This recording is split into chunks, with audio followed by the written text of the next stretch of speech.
aayadda farxadda waa aayad gebigeedaba ka samaysan farxad biidni illaahi tacaala.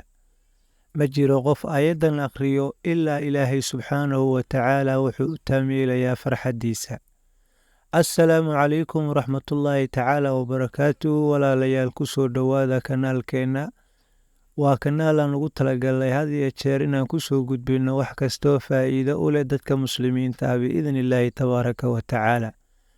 waxaan idinka codsanaynaa inaad kanaalka sabscribes ku samaysaan, like-tana aad riixdaan si kanaalka uu u gaaro walaalo badan oo muslimiin ah ugana faa'iidaystaan. adigana si aad mar walba u hesho like-ta riix, gambaleelkana furo biidni illaahi tabaaraka wa tacaala. darsi kastoon soo dhigno kuma seegi doono biidni illaahi tabaaraka wa tacaala. walaalayaal, maanta waxaan doonayaa inaan soo gudbiyo faa'iidadaas oo ku saabsan farxadda. aayadda farxadda waa aayad gebigeedaba ka samaysan farxad biidni illaahi tabaaraka wa tacaala. qofkii akhriyo aayaddaas allah subxaanahu wa tacaala wuxuu ku arsaaqayaa farxad, wuxuu u taamyeelayaa umuurtiisa oo dhan, wuxuu isku xirayaa farxaddiisii iyo arrimihiisii oo wada taam noqday biidni illaahi tabaaraka wa tacaala. marka koowaad, intaadan aayadda bilaabeen waxaa lagaa doonayaa inaad weyse qaadato, 2 ragcadood alle dartii u tukato. intaa kadib markaad salaada ka baxdo waxaad ku sallinaydaa nebiga sala allahu calayhi wasalam. siiqa allaala siiqada doonto ugu salli 10 jeer.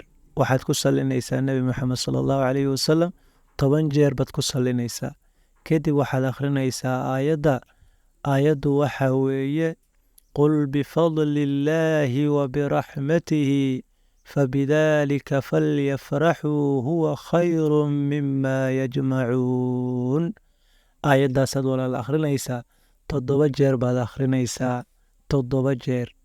kadibna waxaad ku sallinaydaa nebiga sala allahu calayhi wasalam mar kale, waxaadna akhrinaysaa 10 jeer salliga nebiga 10 jeer.